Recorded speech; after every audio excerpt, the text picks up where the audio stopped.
the internal barriers to getting help at that age, how hard that could be for somebody who, again, they've worked their whole life, they've lived on their own their whole life, and you have to admit, I need help.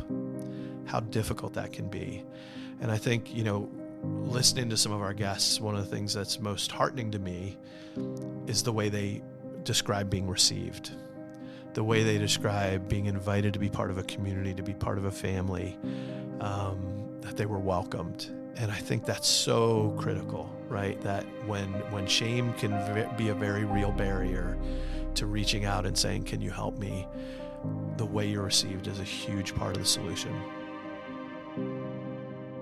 Hi, everyone, and welcome back to the Restorers Podcast. I'm Jack Crowley. I'm the president of Water Street Mission, and I'm so grateful you decided to join us today.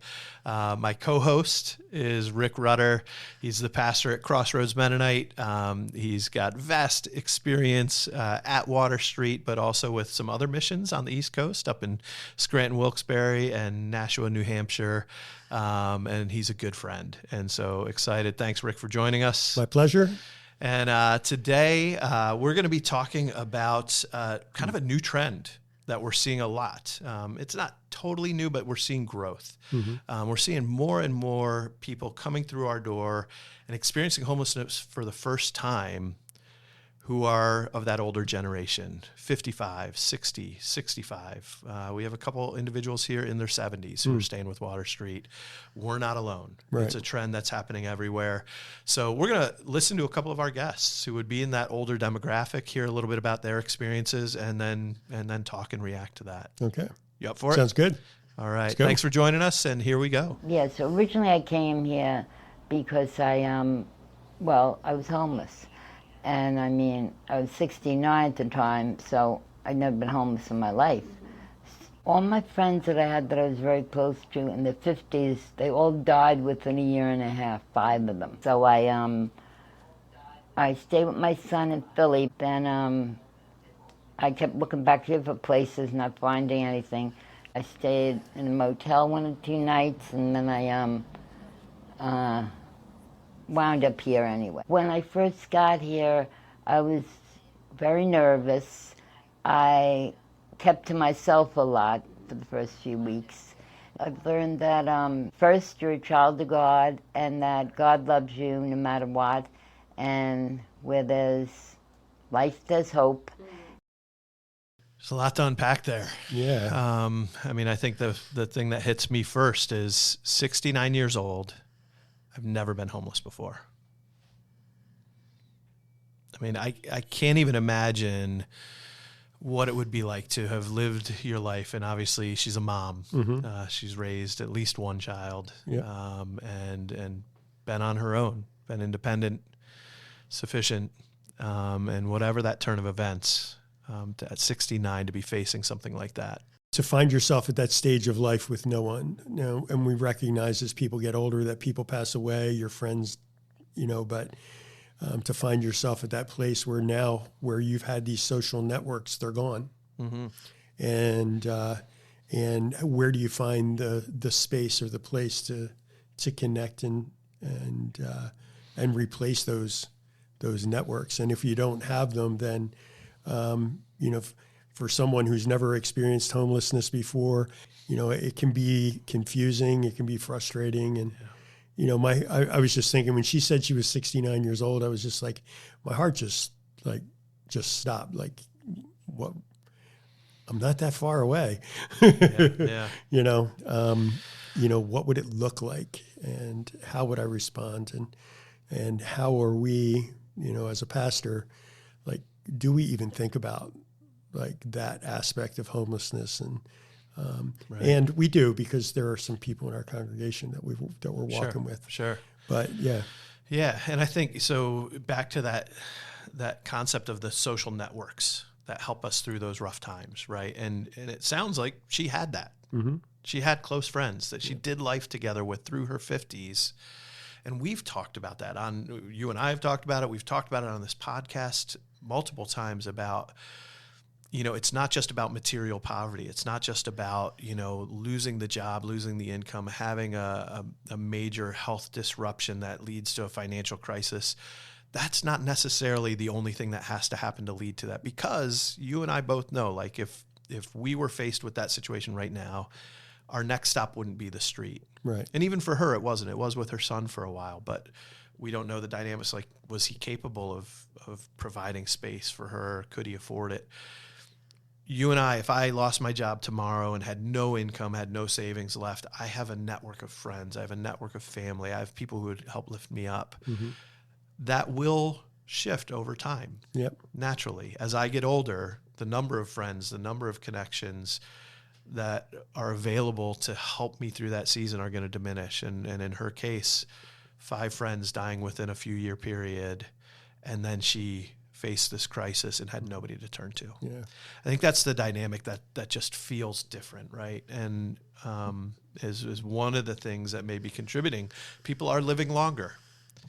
Those social networks, if they're not intergenerational, if they're not multi-generational, like, yeah, your friends, I know with my parents how many of their friends have passed, and they feel alone, like they're the only ones left of their generation to some degree. Yeah, and then you take that, the loss of relationship and the isolation that naturally occurs, and then you look at where we've been culturally for the last couple of years, and the isolation or the increased isolation that a lot of people felt either going through or coming out of COVID. Yeah.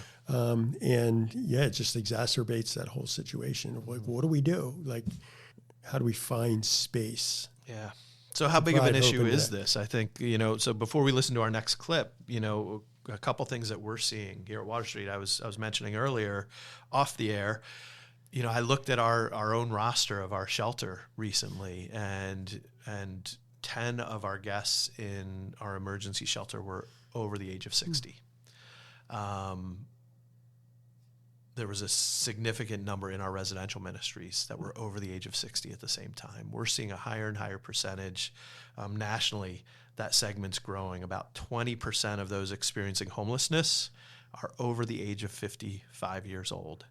That's roughly 146,000 individuals, which is an undercount because we know that's only those who are like literally on the street or in shelter or in, one of the approved kind of homeless living, not counting people who are doubled up, not counting people who are couch surfing, not counting people who are living in their cars but not found by the outreach workers that night.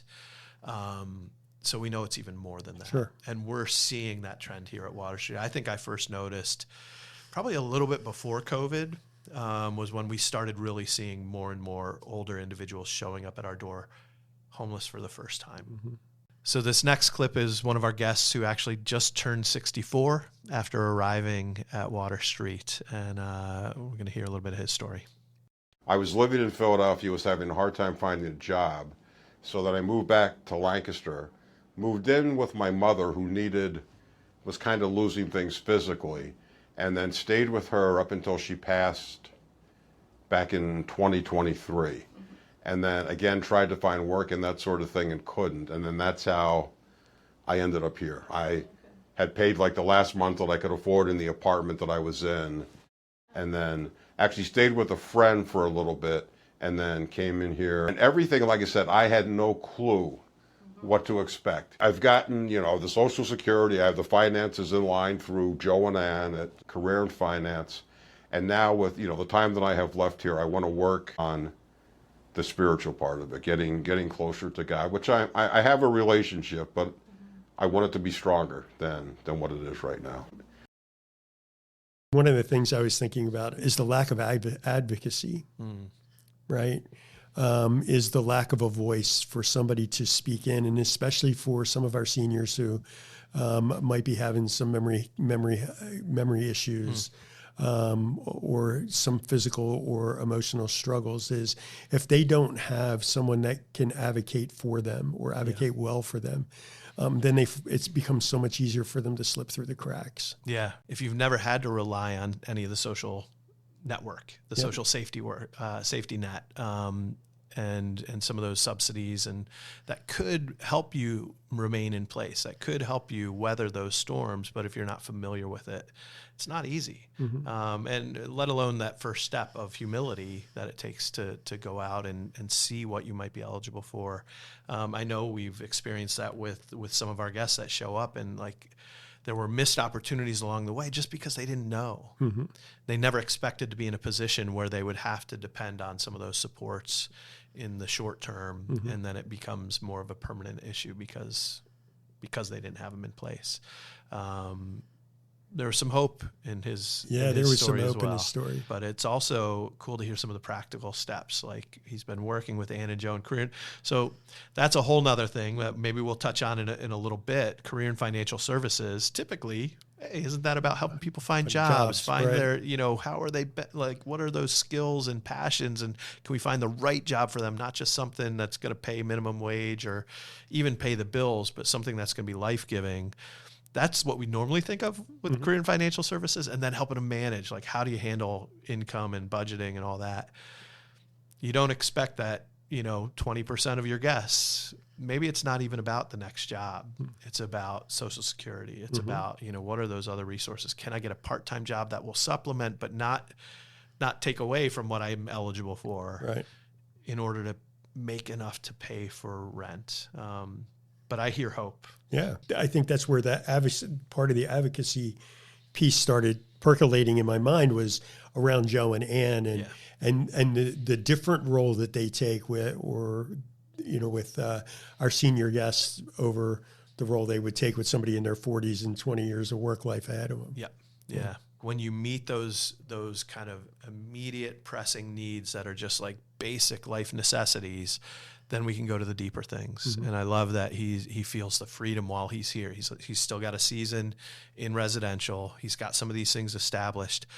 He can breathe for a minute and deepen his walk with Christ, deepen his relationship with God, his understanding of himself, so that as he moves out from Water Street, he's going to have that solid foundation to build upon. Which is why we exist, right? Yeah, absolutely. This guest is a little younger. He's 57. So again, dealing with some of the same issues. Looking forward to hearing his story. This one will be in Spanish, so we'll be reading the subtitles on our side. With some relatives, we immigrated, like so many people who immigrated from their native countries for some reason or necessity. Practically since I was young, I dedicated myself to work. At that time, I was a cook, I was a chef, I prepared myself, and that's what I did for approximately 20 years. But then there was a misfortune in the family, to say the least. I lost my wife, rest in peace. I got married very young. So in 2021, I lost everything that I used to have. So my future goal is precisely that. I'm focusing more on physical rehabilitation because the stroke, heart attack, and stroke, but mostly the stroke because it left scars, for example, in movements of my hands, of articulations, of things that obviously I no longer have as 100% functional anymore. I lost my job, started having many problems, mostly economic ones, and everything went from bad to worse. I always liked to be alone, always alone, and everything I did, good or bad, was alone. I didn't like to share with anyone, that's the truth. It wasn't selfishness, it was just that what I had or did, it was for me. Somehow trying to integrate myself into the family of Water Street. In the end, we came to a community, and simply helping each other is the only thing that actually works. And it helps you spiritually and in every way, because without support, sometimes you think you can go it alone, but in reality, you always need the hand of someone. Wow, that's a powerful journey. Painful, but hearing the redemption that he's experiencing in the community here is powerful. Kind of going back to, 57 years old, becoming homeless for the first time. What led to that? And he didn't give us the straight line story, but like you hear, the loss of his wife, hardworking man, becomes even more alone. It sounds like, that she was his person. Right. But naturally he's bent to be alone, to enjoy being alone. It's okay. But then when you go through the other things, you mentioned a stroke, you mentioned a heart attack, you mentioned the inability to do physically the things that he did to make a living for years. that's gone. It's stripped away. Yeah. Where do you turn? Where do you turn? Yeah. And again, like you just said, that redemption that he finds, and he finds it in community, right? And whether in this episode we're speaking specifically about seniors and people 55 and over who are experiencing homelessness for the first time, but that's a thread that runs through all of it, is regardless of how people or the reasons why people wind up at Water Street or wind up unhoused, it's that the lack of, and then the embracing of community that can help bring that transformation that takes place in their life, that helps them take that next step. And just even in before we came over here to do the podcast and meeting with a small group of guests here at Water Street, and watching the community there, and several of the people in that group are seniors. Yeah. Experiencing homelessness for the first time, some for the second time, but recognizing that together, and by giving back to one another and serving one another in that group setting, that they're able to encourage one another. Yeah, I think it's powerful to hear somebody who can acknowledge, as our guest did, that he likes to be alone. But how important community and family, like you talked about the family of Water Street, becoming a part of that family, becoming a part of the community, the importance of relationships, in lifting one another up and helping him through. Now he has time to focus on the physical rehabilitation. He has time to focus on building, supporting relationships. And again, that's why we're here. That isolation, that loneliness is a very real thing, right? I think we're seeing more and more of that across all of our society, all age groups. But for seniors, it's can be really deep and intense. And earlier, before we got on the air, we were talking a little bit about, how COVID has exacerbated that, how the pandemic and how everybody was kind of forced to turn internally to whatever their network was, which may not have existed, how hard it is to rebuild a sense of community and relationships again. Yeah. And for our seniors, even more so. Even more so, yeah. Because they were really, there was a lot more, the need for them to isolate was promoted so much more so because they were vulnerable. They were vulnerable, health-wise. Which totally makes sense. And so then we have a statistic from 2023 from the National Poll on Healthy Aging. 34%, this is individuals between 50 and 80 years old, 34% felt isolated. 37% experienced a lack of companionship, and 33% had infrequent social contact, weekly or less. Yeah. A third of our seniors having social contact weekly or less. That's like how do you weather the storms of life that we're all going to experience, and especially as seniors, the health ups and downs, all that, if you don't have the relationships and support and community around you. I think it's a call for all of us to look out for our neighbors, to love our neighbor. Like that senior neighbor, we talked about this in our Compelled a couple times, right? What it means to love our neighbors. We said, sometimes just knowing who they are, understanding their situation. If you've got a senior on the block, you got a senior that lives down the road, like, do you see other people going in and out of their house? Do you see them getting out and into social environments, or are they just inside all day? Yeah. And what the little step it would take to bring healthy relationship and companionship into that individual's life. And I would just add to that, Jack, that even if it's somebody that we know that's in an assisted living care place or whatever, they have the interaction of nurses and caregivers. Right.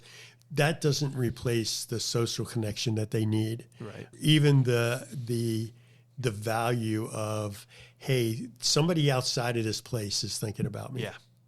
And the significance that can make in somebody's journey. Yeah. And I think the other part of this, I don't want to ignore in this conversation, we're here at Water Street, right? The challenges that it creates for us at Water Street as we're walking with individuals, it's a whole different journey out of homelessness for somebody over 55, over 60, over 70 years old. What does that look like to help somebody navigate that journey out of homelessness back into a stable living situation in the community with those supports. And so, I think about that. You've worked with lots of seniors through the years in your different capacities here at Water Street, in Scranton, up in New Hampshire. Yeah. Tell us a little bit. What are some of those unique challenges? The biggest unique challenge is, two. One is employment. Like, where's their income going to come from? I, as we were talking earlier, I was just remembering, and this was a gentleman that wasn't unhoused, but came to us because he was at risk of becoming unhoused. And what made the difference was he realized at some point that because his wife passed away, he was eligible for survivor benefits. And the survivor benefits that he was able to get from Social Security as a result enabled him to stay in his housing. And so it's like, being aware of, you almost have to be as aware of all of the possibilities, right, all the things that are available as if you actually work for Social Security. Like, you got to know what's available, how you can best work with people. Is this somebody we talked about, is this somebody that's has a work history or not? Do they still have a work life? Or is it somebody that's disabled and can't work? How do we best navigate that? How do we help find affordable options for housing? How do we, maybe within the community, how do we create affordable options for housing for people that are coming out of from being unhoused? And there are some amazingly creative options that are being explored out there. Yeah. I know Garden Spot Village, developed a intergenerational unit, multiple units in one of their things where they were partnering up college students and seniors. Because the seniors couldn't afford the normal rates. Sure. But by partnering them up with a college student, having shared housing, intergenerational relationships, they could afford it together. And I know that model, that shared housing model, is a very viable one out there. That, you've got somebody who they've got steady income from Social Security, they're not going to be able to work anymore, but it's not enough for our housing market today. But what are the ways, whether it's through a shared living experience, whether it's through identifying all those other costs and needs?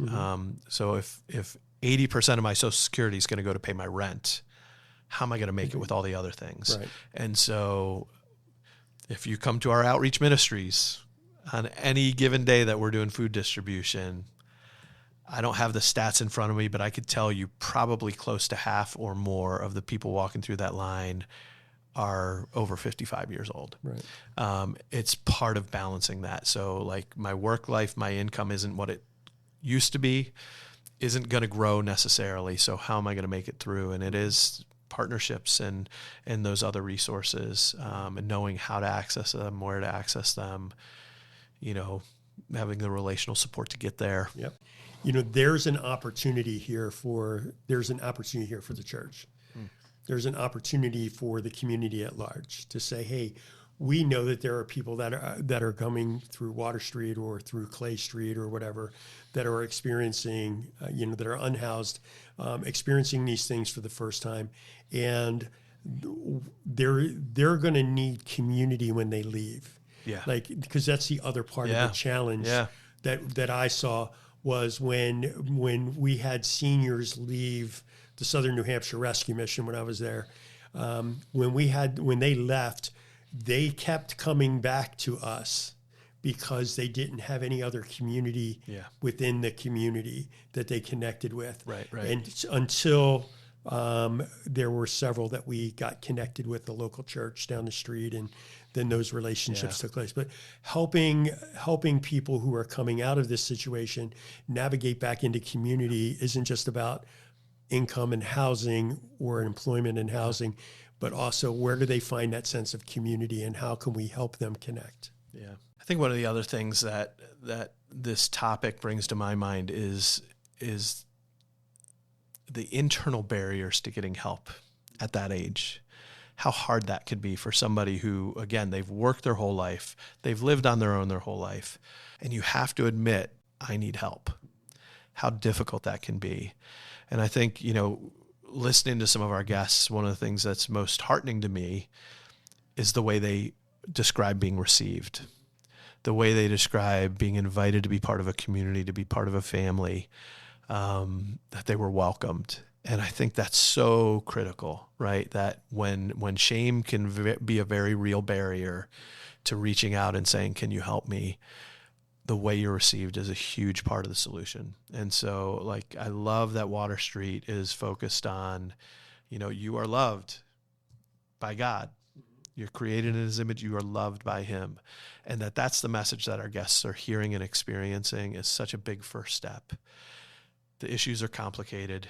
It's going to take a lot to overcome it. But if we can start there, it takes away some of those internal barriers. And then we can walk with somebody and say, okay, now let's walk this hard journey together. Mm-hmm. There is hope. There's absolutely hope. Do you hear that in some of the voices of our senior guests, that there's still hope, and they're looking forward to what the future holds. They're grateful for the relationships, and they're grateful to God. We're going to continue to work at that with our partners and here at Water Street to see how we can best serve our guests who are experiencing homelessness for the first time as a senior. Rick, thanks for joining us. Thanks for your insights, and thank you for listening.